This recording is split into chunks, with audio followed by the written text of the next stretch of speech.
On Saturday the 31st of October 1964, a man arrived in the village. It was late in the evening. He was looking for somewhere to stay the night. He knocked at a door, and a woman opened it. "Good evening, madam," the man said. "I'm sorry it's so late, but can you help me, please? Is there a hotel in this village? I want to stay here tonight." The woman laughed. "A hotel? Here in Wood End? No, sir, I'm afraid there isn't." "What a pity," said the man. "I'm a stranger here, and I want to see your village tomorrow." The stranger was very polite. He was tall and had dark hair, and he had strange green eyes. "Perhaps Mrs. Harrison can help you," the woman said. "She has a room. Perhaps you can stay with her. Wait a minute, I'll get my coat and I'll take you there." The woman took the stranger to Mrs. Harrison's house. Mrs. Harrison gave him a room for the night. He was very glad. It was the last night of October, and it was cold. The next day was Sunday. The man looked round the village. He was very interested in the history of the village. He met some of the villagers and asked them their names. But he did not visit the church. That was unusual. The church in Wood End was the most beautiful building in the village. But the stranger was not interested in it. He did not go to church that night with all the villagers.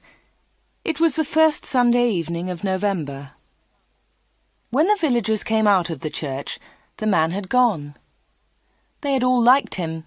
The ladies had thought he was very good-looking. A few weeks later he came back. It was the first Sunday in December. The villagers were coming out of church. It was cold and dark. "Hello," he said. "I'm back again. It's nice to see you all once more."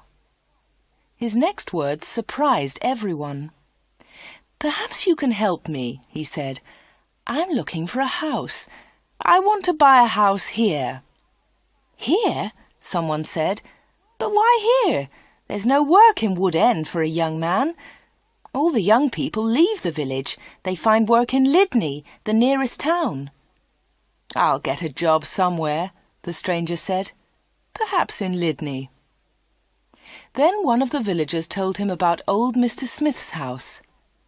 Mr. Smith had died in the summer. His house was empty. It was for sale.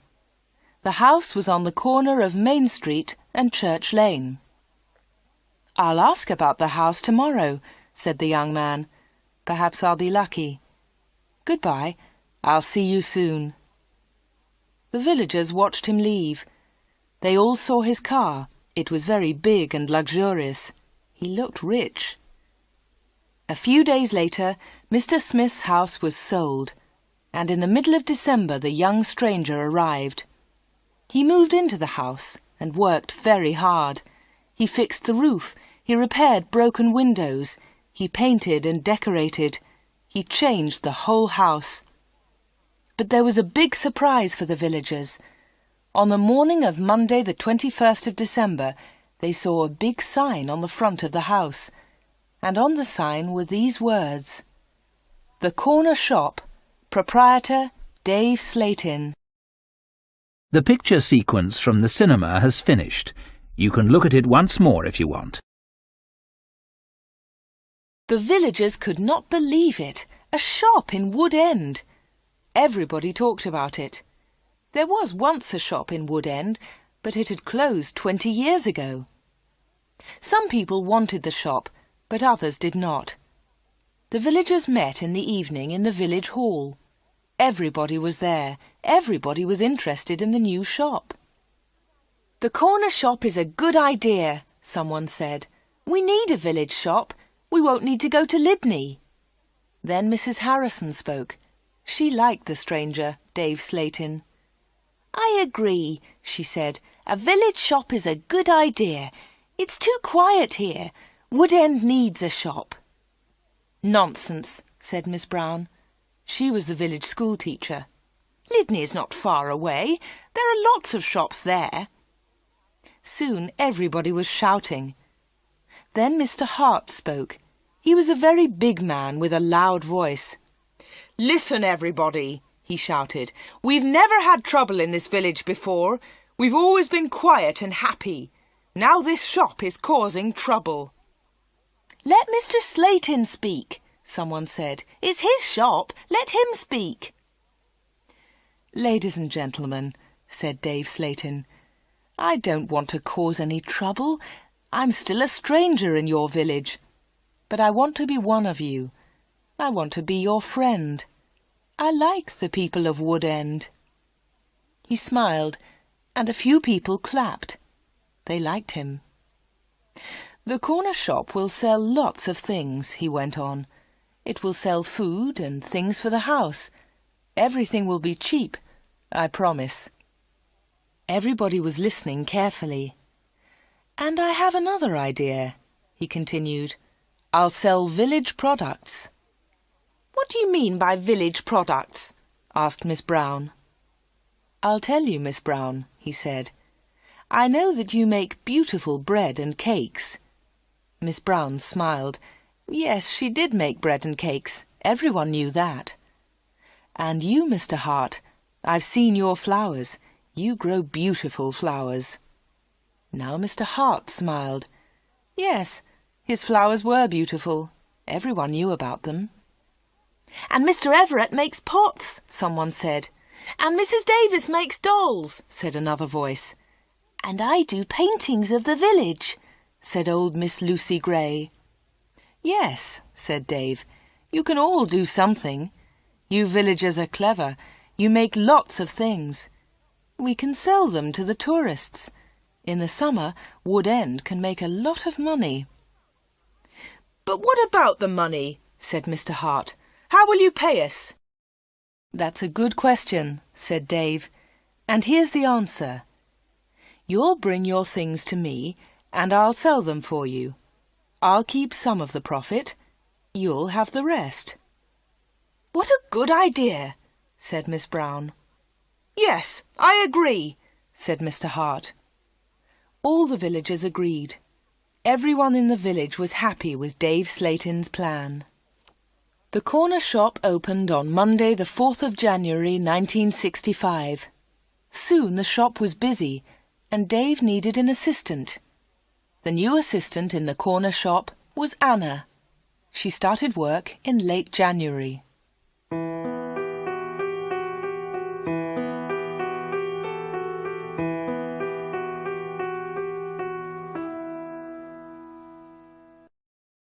The picture sequence from the cinema has finished. You can look at it once more if you want. Dave Slayton kept his promises. Things at the shop were good and cheap. "How does he do it?" asked Mrs. Harrison. "It's winter, but he's selling lots of fruit and vegetables, and they're cheap. I never go to Lydney now." The other villagers agreed. The corner shop was a success, and Dave seemed happy.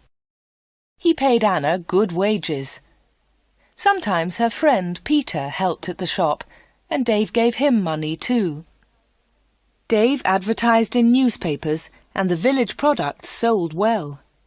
People from Lydney came to the corner shop. There were lots of visitors, and Wood End became more interesting. The villagers were surprised, but pleased. They were making a lot of money. Dave lived alone in a flat above the shop. He was very popular in the village, but no one ever went to his flat. No one ever saw inside it. At the bottom of the stairs there were 2 doors. One led into the stockroom. The other door had a notice on it. "Special orders only. Keep out." The door was always locked. Anna never went into the special orders room. "Why do you lock that room, Dave?" Anna asked one day. "What's in there?" "It's for special orders," he replied. "Big orders." "But you won't get any big orders in Wood End," said Anna. Dave said nothing. He did not want to talk about that room.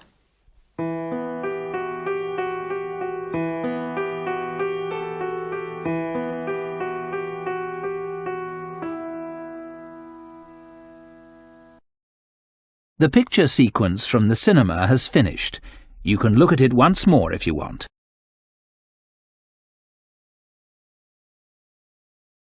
For 3 months, everything was normal. Then, one day in April, an unusual customer came into the shop. The new customer was a very beautiful woman.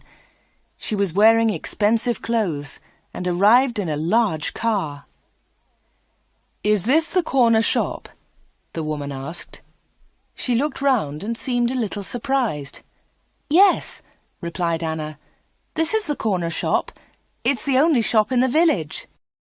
"I'm looking for Mr. Slayton, the owner of the shop," said the woman. "I think he's upstairs," said Anna. "I'll go and get him. Does he know your name?" "Yes, I think so," was the reply. "Tell him—" The woman stopped.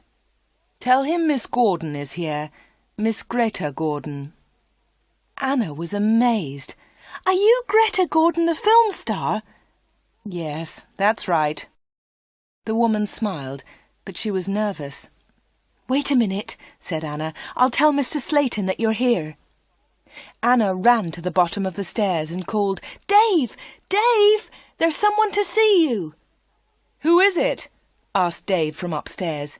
"Miss Greta Gordon!" shouted Anna. "It's Greta Gordon, the film star!" "I'm coming," he said, and he came down immediately. "I'm pleased to meet you, Miss Gordon," he said. "Good morning," said Greta Gordon. She and Dave shook hands. She had beautiful hands, and she was wearing beautiful diamond rings. Anna had never seen so many diamonds before. Miss Gordon looked round. "Is this where you work, Mr. Slayton?" she asked. Once again she seemed nervous. "Yes," said Dave. "It's a small place, but it's big enough for me. Please follow me, Miss Gordon."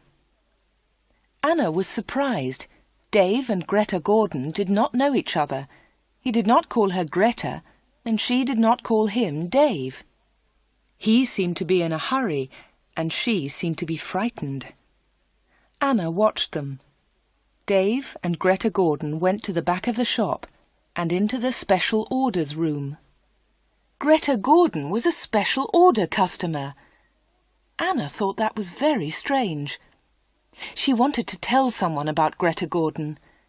Anna loved films. She wanted to tell Peter about the film star, but she had to stay in the shop.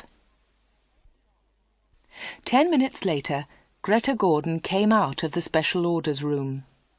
Dave went straight upstairs, and Greta Gordon came to the front of the shop. The film star looked terrible. She was pale. She was crying. Her eyes were red with tears. "What's wrong?" asked Anna. "Can I help you, Miss Gordon?" "No, thanks. I'm all right," said Greta Gordon. "Do you want to sit down?" said Anna. She got a chair, and the film star sat down. "Shall I get the doctor?" said Anna. "No, no," said Greta. "Please tell no one about my visit here. Please tell no one." Anna was disappointed. She wanted to tell everyone about Greta Gordon. She wanted to tell everyone about her famous customer. "I want to give you something," said Greta Gordon. "Here's a photograph of me. I'll sign it." She signed the photograph and gave it to Anna. "Please keep this," said Greta, "and please keep our secret. Please don't tell anyone." "All right," said Anna. "I promise." The film star kissed Anna. She held Anna's hands. What a beautiful woman, thought Anna, and what beautiful hands. Then Anna noticed something. The diamond rings were gone.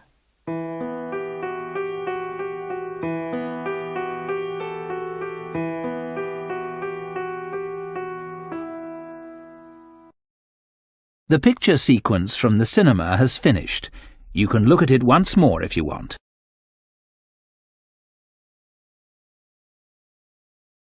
Dave never talked about Greta Gordon. He never talked about her visit to the corner shop. One day, Anna asked him about the film star. "How do you know Greta Gordon?" said Anna. "Is she a friend of yours?" "I don't want to talk about her," Dave replied. "She was a special order customer. Don't ask any more questions about her, Anna." So Anna did not ask any more questions. She did not ask about Greta Gordon's special order, and she did not ask about the rings.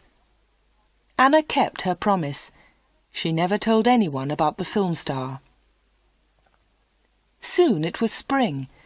Anna and Dave were busy. Mr. Hart brought lots of flowers to the corner shop, and Anna sold them to the tourists.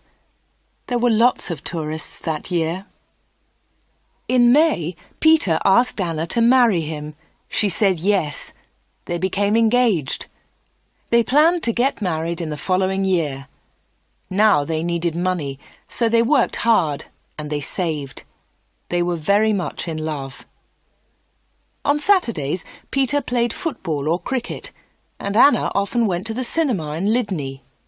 He enjoyed sports, and she loved watching films. One day, Anna was reading Film News. This was a magazine about film stars. She turned the pages. There was a picture of Greta Gordon. Anna was pleased. What a surprise! Beautiful Woman was going to be a big film, and now Greta Gordon had the star part. Anna wanted to tell Peter about Greta, but she kept her promise. She did not tell anyone. But she did show Film News to Dave Slayton. "Look, Dave," she said, "here's a story about Greta Gordon. Isn't it great? She's got the big part in Beautiful Woman." Dave looked at the magazine. "Greta Gordon will star in Beautiful Woman." The star of Beautiful Woman was Joanna Lee, but Miss Lee has broken her arm. "I don't know what happened," said Miss Lee. "I was in my bedroom. I slipped and fell." Greta Gordon will now be the star of Beautiful Woman. "I'm so lucky," Greta told us yesterday. "I've always wanted the part. I can't believe it." "I don't know anything about films," he said. "Is Greta Gordon a big star?" Anna laughed. "Big star? Yes, she is. She's terrific." Dave didn't seem interested. "I hope she's happy with her big part," was all he said.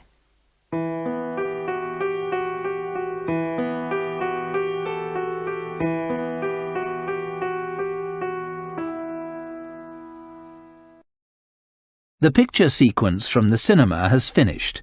You can look at it once more if you want. Summer tourists were arriving in Wood End. The weather was beautiful and the shop was doing well. But Anna was not very happy. She often thought about Greta Gordon's visit. Why had she come to see Dave?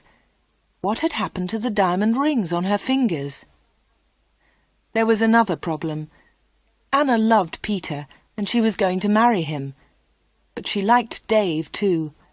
Dave was older, but she liked him. All the women liked him. But Anna was very close to him all day. In the daytime, Anna was with Dave. In the evening, she was with Peter. Anna was living two lives. One life was with Dave, the other life with Peter. Then one Friday, Dave surprised Anna. "What are you doing tomorrow?" he asked her. "Would you like to spend the day with me? We can go anywhere you like. We can go in my car." "I'm sorry, Dave," said Anna, "but Peter wouldn't like it." "Don't be silly," said Dave. "We won't go far. I'll close the shop at lunchtime, and we can go to Lydney." Anna wanted to go with Dave, but she was worried about Peter. "Don't worry about Peter," said Dave. "He's always busy on Saturday." Anna thought for a moment. "All right," she said. "You take me to the best cinema and to the best restaurant. Then I'll come with you." "Of course," laughed Dave. "Anything you want, Anna." So the next afternoon, Dave and Anna went together to Lydney. They had a good time. Dave bought Anna a new, expensive dress. Then they went to a cinema and afterwards to a restaurant. Peter played cricket that Saturday. He never knew about Anna's day with Dave. He was playing in another village and returned to Wood End very late. Dave and Anna were also very late. Dave stopped his car near the corner shop. The night was warm. "Thanks, Dave," said Anna. "It was a lovely day." "I enjoyed it too," said Dave. He put his arm round her shoulders and kissed her. It was a quick kiss, but for Anna it was wonderful.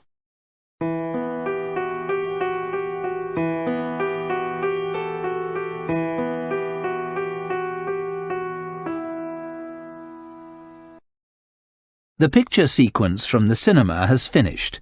You can look at it once more if you want. The summer passed. The corner shop was always busy. Sometimes Dave opened the shop on Sundays too. Anna earned a lot of money. Everyone thought that she was happy. But life was difficult for her. She liked Dave. He was her boss, and he was older than her. But Peter was her fiancé, and he was about the same age. Dave was quite rich, but Peter had no money. Dave bought Anna clothes, and he took her out. Peter did not buy her clothes and never took her anywhere. He was more interested in football. Anna did not like football. Now it was September. Peter played football every Saturday. One Saturday there was a big football match on television. Mr. Hart had the biggest television in the village, and he invited some people to his house. He invited Peter and Anna. On Friday, the day before the match, Anna was working in the shop all day. At 5 o'clock, she locked the shop door. 2 minutes later, the bell rang, and Anna went to the door. There was a young man outside. He was carrying a small case. "Hello," she said. "Can I help you?" "I hope so," said the young man. "I want to see Mr. Slayton." "I'm afraid that the shop is closed now," said Anna. "We're open tomorrow morning." "But I've got an appointment," said the young man. Then Dave spoke behind Anna. She hadn't seen him. "Yes, I've been waiting for you," said Dave. "You're late." "I'm very sorry, Mr. Slayton," said the young man. Never mind, said Dave rudely. His rudeness surprised Anna. The young man seemed afraid. "But can you see me now?" he asked. "Yes," said Dave. "Come in." Dave turned to Anna. "Anna, it's after 5 o'clock. You can go home now." "I won't be long," said Anna. Dave was angry. "Hurry up and go home," he said. But Anna wanted to stay. She wanted to know about the young man. The young man followed Dave to the back of the shop and into the special orders room. Another special order! Another special customer! Anna waited. But soon it was 5:30. Anna put her coat on and left the shop. She closed the door very loudly. Then she went round the corner and waited. Soon there was a noise. The young man was leaving the shop. Anna could not see him, but she could hear him. He was speaking to Dave. "Are you sure?" said the young man. "What do you mean?" asked Dave. "Is this the only way?" said the young man. "Yes, it is," said Dave. "Don't worry, everything will be all right. Goodbye." Anna heard the shop door close. She came round the corner and saw the young man. He was walking quickly to his car. Anna noticed immediately that he was not carrying his case. She followed him. "Excuse me," she said, "you've forgotten something. You've left something behind." The young man turned round. Anna stopped. Suddenly she was frightened. The young man's face was white. It was white with fear. "Please go away," said the young man. "Leave me alone. I want to go home. Leave me alone." He got into his car and drove off. Anna stood in the street and watched him. She was thinking. Why had the young man come to the corner shop? What was his special order? And why had he left his small case with Dave's slate in? The picture sequence from the cinema has finished. You can look at it once more if you want.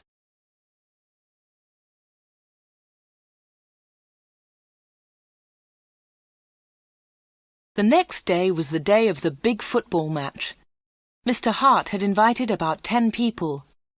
Anna did not watch the game. She was helping Mrs. Hart in the kitchen. They were making tea. It was a good game, and everyone was enjoying it. At half-time, Peter went into the kitchen. "Why don't you come and watch the match, Anna?" he said. "It's really good. Come on." Anna laughed. "No, thanks," she said. "I'm helping Mrs. Hart. Look, here's the tea. Can you take it in to the others?" "OK," said Peter. "It's a terrific match. Mike Bailey scored a great goal." Peter took the tea into the sitting room, and the second half of the match started. The second half was very exciting. Mike Bailey scored another goal after 20 minutes. The score was 2-0. Then the other side scored 2 quick goals. It was 2-2. There were only 5 minutes of the match left. "Come on!" shouted Peter. "Come on, Mike, let's have another goal!" In the last seconds of the match, Mike Bailey scored the winner. It was his 3rd goal of the match. But something was wrong. The other team's goalkeeper was injured. Bailey had been very near the goalkeeper, and he had kicked the ball very hard. The ball had hit the goalkeeper's neck. Mrs. Hart and Anna came in from the kitchen.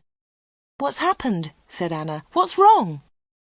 "It's Brian Thomas, the goalkeeper," said Peter. "He's injured." It was serious. The goalkeeper had broken his neck. Later they all watched the news on TV. They saw pictures of Mike Bailey's 3rd goal. It was a great goal. They saw the ball hit the goalkeeper. It was an accident. The TV announcer said, "And now over to our sports studio for an interview with Mike Bailey." They all watched the interview. The TV showed a picture of Mike Bailey and the interviewer. "Mike," said the interviewer, 3 goals in 1 match. How do you feel about that?" But Mike Bailey said nothing. He could not speak. He tried to speak, but he could not. It was terrible. The interviewer tried another question. "Let me ask you about the 3rd goal, Mike. It was a great goal, but how do you feel about the injury to Brian Thomas?" It was a silly question. The injured goalkeeper would never play football again. Mike Bailey said nothing. He looked very ill. When the interview ended, Mr. Hart turned off the TV. No one noticed that Anna had left the room. Mike Bailey had looked frightened. Anna was frightened too.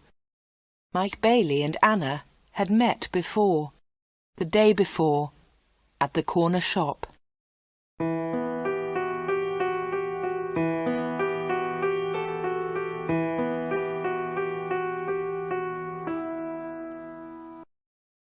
The picture sequence from the cinema has finished.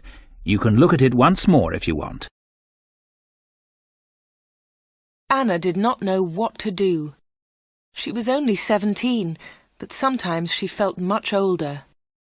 She wanted to ask Dave about Mike Bailey and Greta Gordon. She wanted to know about special orders. She decided to wait. One day, Dave and Anna were alone in the shop. "How's Peter?" asked Dave. "He's fine, thanks," said Anna. Dave smiled. "Is he still playing football?" "Of course he is," said Anna. Dave laughed. "You don't see him very much, do you, Anna?" "I see him 3 or 4 times a week," said Anna. "What about weekends?" Dave asked. Anna replied quickly, "I don't see him much at weekends. He plays football then." "When are you getting married?" asked Dave. "I don't know," she replied. "We haven't decided yet. Perhaps next year." "That's a long time." Dave smiled at Anna. Anna felt afraid. She also felt excited. She didn't know why. "Sometimes you're bored, Anna, aren't you?" said Dave. He looked into her eyes. "Yes," said Anna, "that's true." "Why don't you come away with me for a weekend?" said Dave. "We can go to London." A weekend in London! Anna had only been to London once for a day. Anna was excited, but she was also afraid. "I don't know," she said. "I must think of Peter." "Oh, forget him," said Dave. "He'll never know. Come with me and we'll go to the best shops. We'll go to the best cinema. Will you come with me?" Anna said nothing. Suddenly she had an idea. She looked at Dave. "Perhaps I'll come with you," she said. "Good," said Dave. "That's great." "But first," said Anna, "I want to ask you something." "What do you want to know?" he said quietly. "I want to know about your special orders." "Very clever," said Dave. "You're a village girl, but you're very clever, Anna." "Village girls aren't stupid," said Anna. "Now tell me about your special orders, then I'll come to London with you." Dave was angry. "One question. You can ask me one question," he said. Quickly, Anna asked, "Why do people come to you? Why—" "One question! Only one!" shouted Dave. "All right," said Anna, "but don't shout. Tell me, why do people come to see you?" Dave thought about his answer. He spoke quietly. "They come for help," he said. "They need help, and I sell help to them. That's all." Anna didn't understand. "What sort of help?" she asked. "One question!" shouted Dave. "I've answered your question." Anna said no more. She and Dave had made an agreement. Anna had asked her question. Dave had answered it. Dave had invited Anna to London for the weekend, and Anna went with him.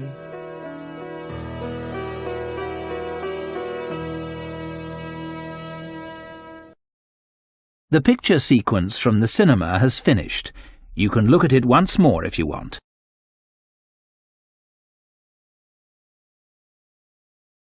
Anna enjoyed the weekend.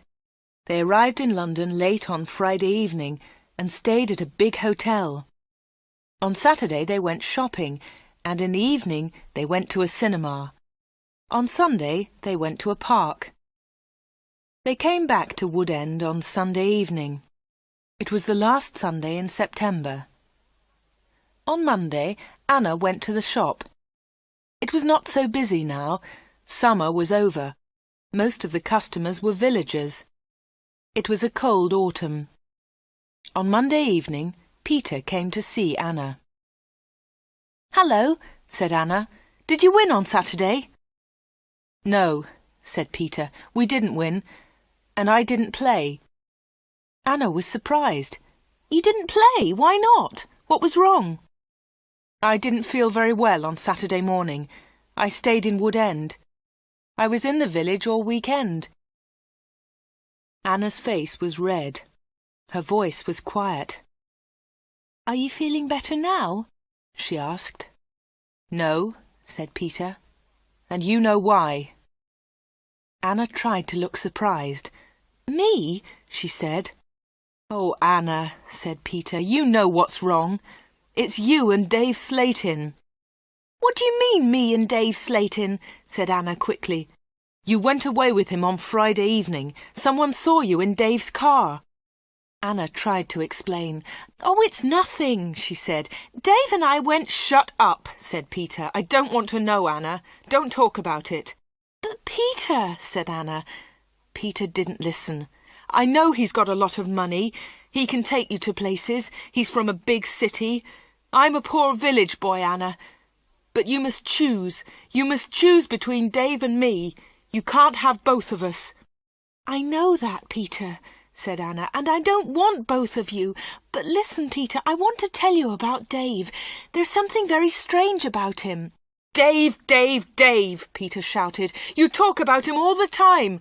I don't want to hear his name again." Peter turned round and walked out of the room. He left Anna's house. Now Anna was alone. She was very unhappy. She wanted to talk to Peter. She wanted to tell him about Dave. She wanted to tell him about Greta Gordon and about Mike Bailey. But Peter had left her.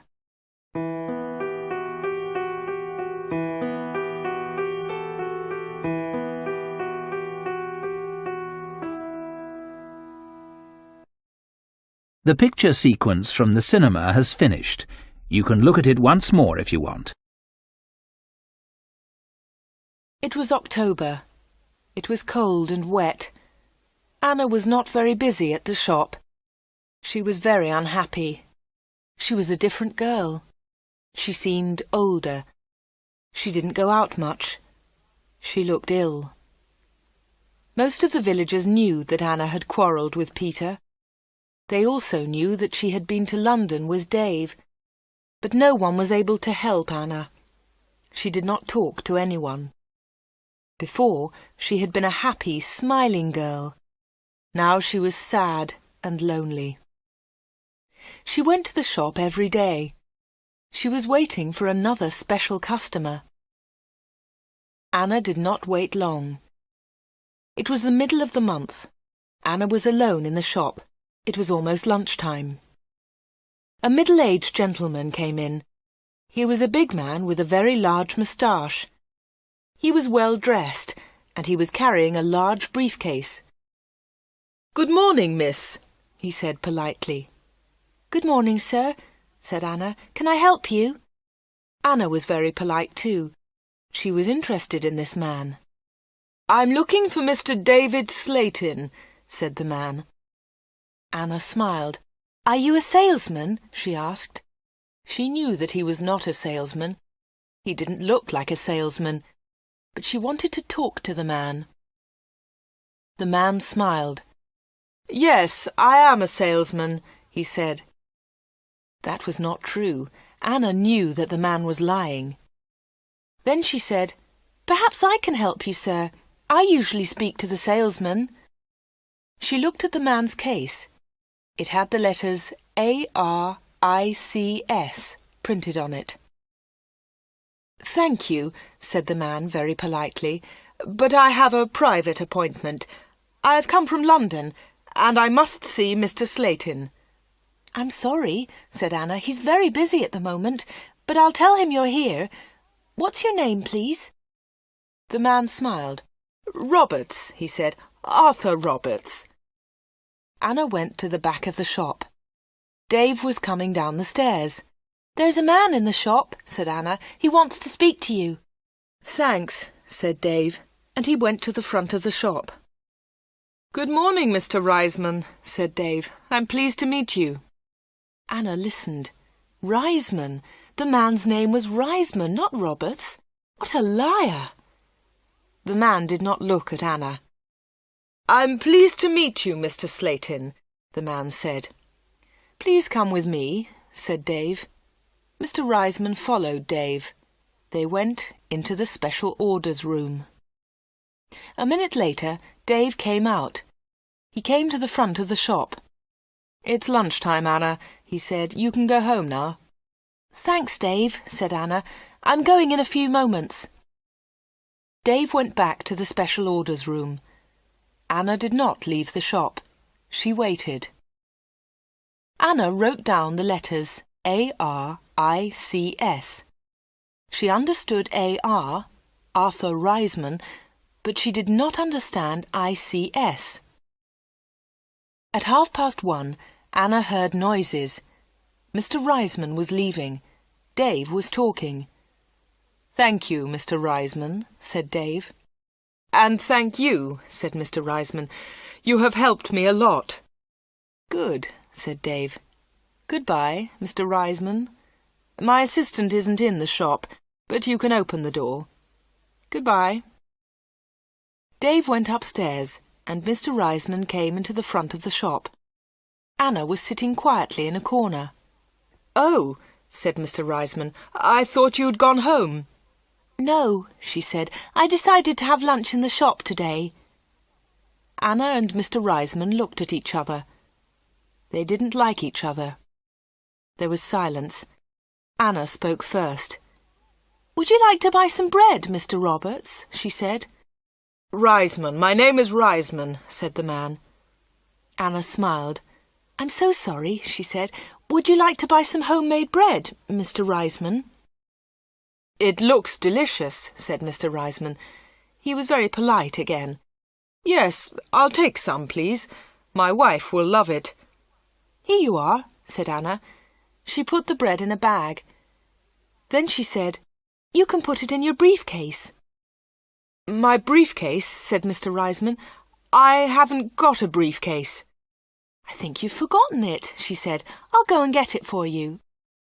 Anna moved towards the back of the shop. Mr. Reisman stepped in front of her. He held her wrists. He was very strong. "Listen to me," he said. "I don't want that briefcase. Leave it there." "All right," said Anna. "Please let me go. You're hurting me." Mr. Reisman let go of Anna and turned towards the door. He left the shop hurriedly. He hadn't taken his bread with him. Anna watched Mr. Reisman leave. Her hands were still hurting 5 minutes later.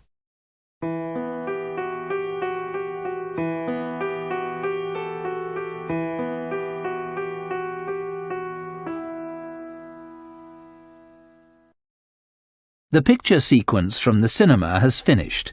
You can look at it once more if you want.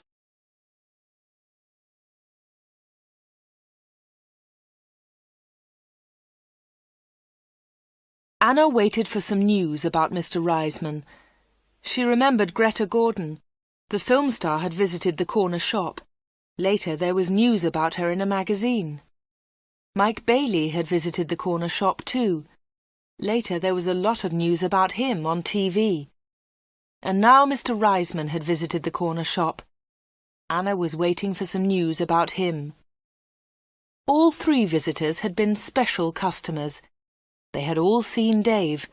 They had all been in the special orders room. And they had all left something with Dave. Greta Gordon had left her diamond rings. Mike Bailey had left his case. Mr. Reisman had left his briefcase. Anna wanted to find out more about the 3 special customers. She thought about Mr. Reisman.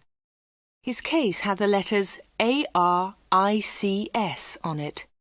She understood AR, but what was ICS? Perhaps Mr. Reisman was a businessman and ICS was his company. Anna looked in the newspapers, but she didn't find anything about ICS. She read the magazines. She listened to the radio. She watched TV.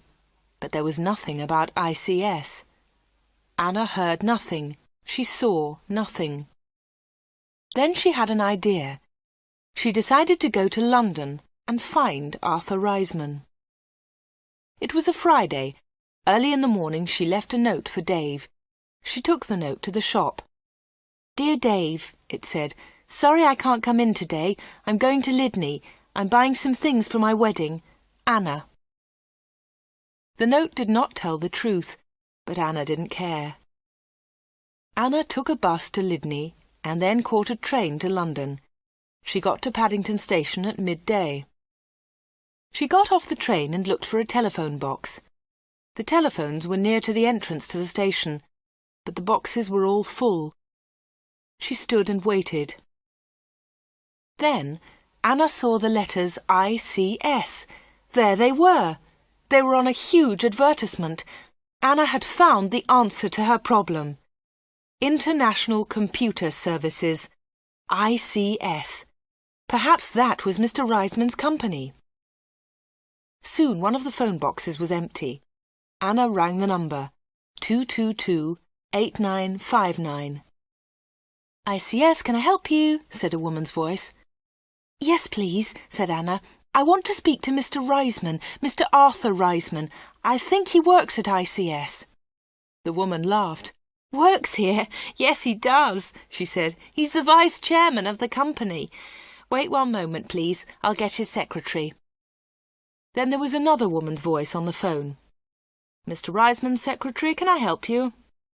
"Yes, please," said Anna. "I'd like to speak to Mr. Reisman." "Who's calling, please?" said the secretary.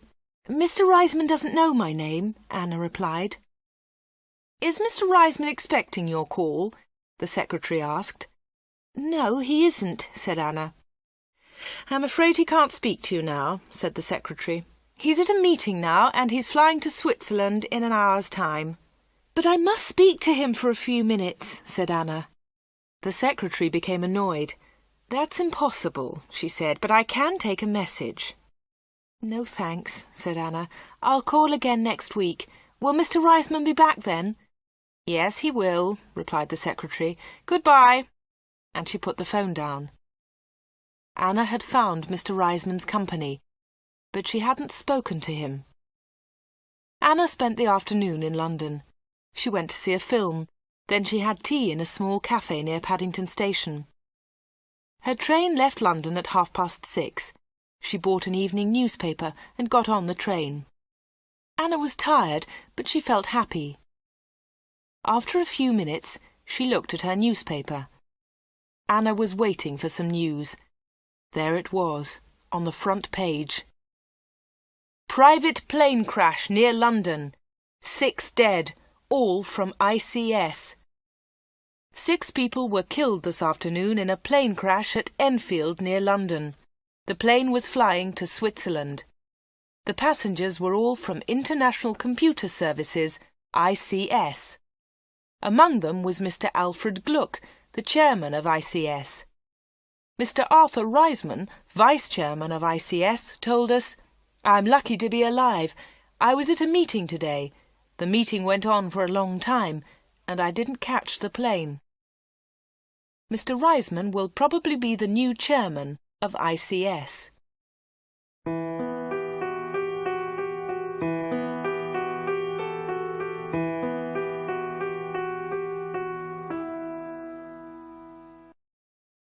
The picture sequence from the cinema has finished. You can look at it once more if you want. Anna got home about 10 o'clock. She turned on the radio and listened to the news. The chairman of ICS was dead, and Mr. Reisman was the new chairman. Anna didn't sleep that night. She was thinking about Dave Slayton and the special orders. What were they? What was Dave Slayton doing in that room? On Saturday morning she went to the shop. Dave said nothing to her. He was angry because Anna had not worked on Friday.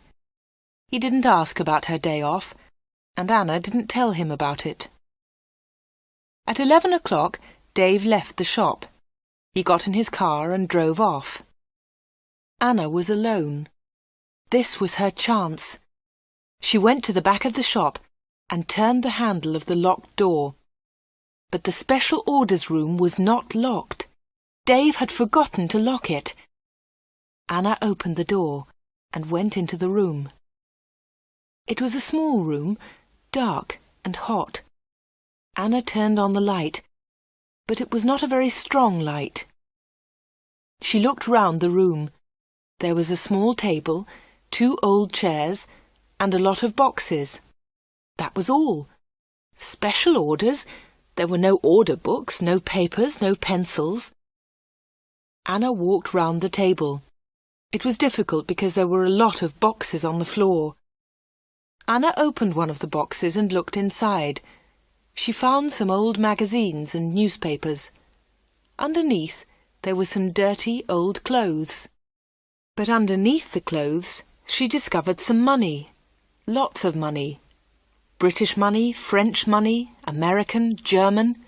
There was money from all over the world. Anna was amazed. She had never seen so much money before. She looked round again and found Mike Bailey's case. It was empty. Then she found Arthur Reisman's briefcase. That was empty too. Then Anna looked into a bigger box. Inside it were some dolls, with broken arms and legs. One of the dolls was very beautiful, but it had a broken arm. Anna put it on the table. Then Anna found a book about football. Inside there were some pictures of footballers, but the pictures were all torn. Anna put the book on the table. Anna looked into the box again and found some little cars. Most of them were broken. She found a small model aeroplane. It was broken too. Anna put all these things on the table. What a strange collection! There was the money, the broken doll, the toy cars, the model aeroplane, and there was the football book with the torn pictures. Anna looked at the things on the table. What were they for? Why did Dave Slayton keep them in this locked room? Suddenly Anna jumped. There was a noise behind her. Someone was standing at the door.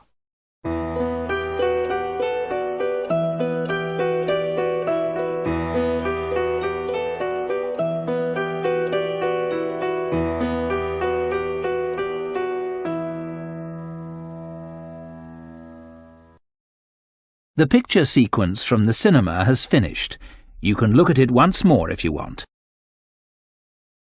"What about the diamond rings?" said a voice. It was Dave Slayton. He was laughing. "I left the door open for you," he said. "I wanted you to go into this room this morning." Anna was frightened, but she tried not to show her fear. "You haven't found the diamonds," Dave said again. Anna remembered Greta Gordon's diamond rings. Were they in this room too? "Here," said Dave. He came into the room and picked up an old box. He took out the rings and threw them on the table. "They aren't yours," said Anna. "They belong to Greta Gordon." "They belong to me," laughed Dave. "She gave them to me." "But why?" asked Anna. "Why? Why did Greta Gordon give you those diamonds? And all this money? Who gave you the money?" "My special customers," said Dave. "My special customers gave me the money. It's mine now." "Mike Bailey and Mr. Reisman gave you all this money?" asked Anna. "Yes," said Dave. "You have seen some of my special customers, not all of them." "But why do they come?" Anna asked again. "These people come to me for help," replied Dave Slayton. "I help them, and they pay me." "But how do you help them?" asked Anna. Dave Slayton picked up the beautiful doll with the broken arm. "Do you remember Joanna Lee?" he asked Anna. Anna thought for a moment. "Joanna Lee?" she said. "Yes, of course I remember her. She's the actress who broke her arm. Greta Gordon got her part." "That's right," said Dave Slayton. "This doll is Joanna Lee." Anna felt more afraid. What kind of man was Dave Slayton? Dave Slayton pointed to a torn photograph in the football book. "Who's that, Anna?" he asked. Anna remembered the face. She had seen it on TV. "Brian Thomas," she replied. "He's a goalkeeper." "He was a goalkeeper," said Dave Slayton. Anna was terribly frightened now. Dave Slayton was an evil man. Dave Slayton moved close to Anna. He picked up the broken aeroplane. "And what do you think this is?" he asked Anna. Anna knew the answer, but she was too afraid to speak. Dave Slayton took Anna's arm and held it tightly. Anna tried to move away. Dave Slayton laughed and held Anna more tightly. "Listen, Anna," he said quietly. "I want you. I need you. Marry me, Anna. Don't marry Peter. Marry me." "No, no," she cried. "Let me go! Let me go!" "But Anna, you still don't understand," said Dave Slayton. "I have strange powers. I can give you everything you want." He looked into Anna's eyes. "And my children will have these powers too," he continued. I will give you money and diamonds, and you, Anna, you will give me children."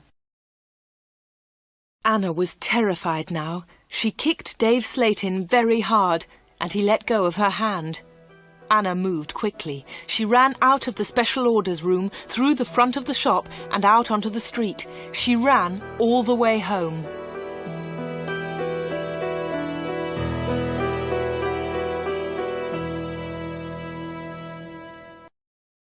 The picture sequence from the cinema has finished. You can look at it once more if you want.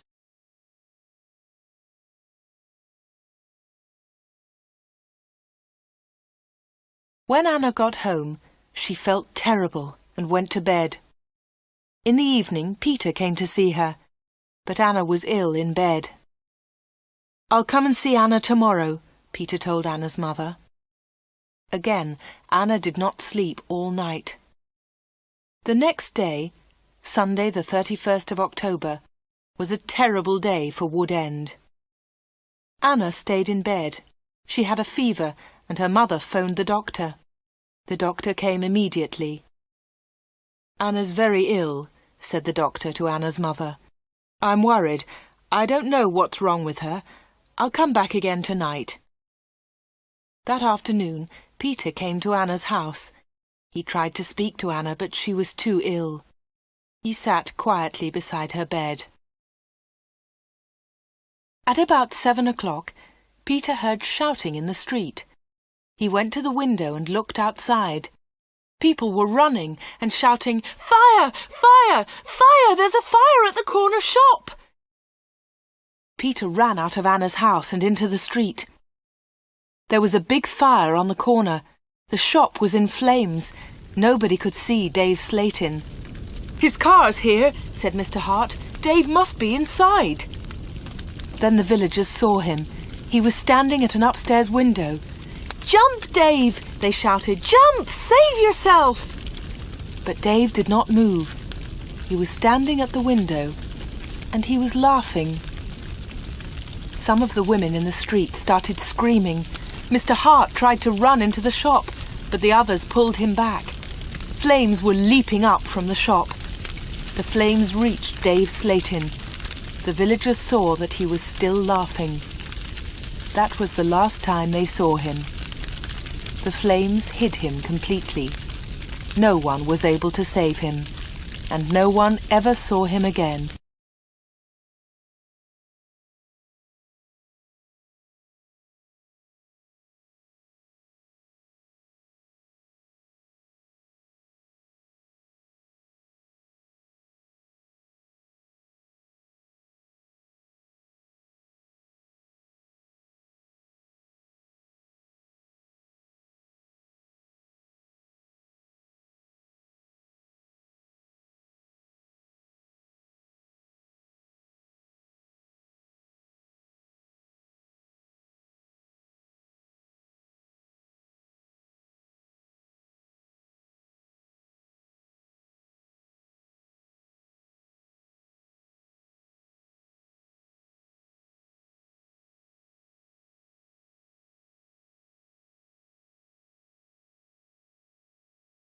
The picture sequence from the cinema has finished. You can look at it once more if you want.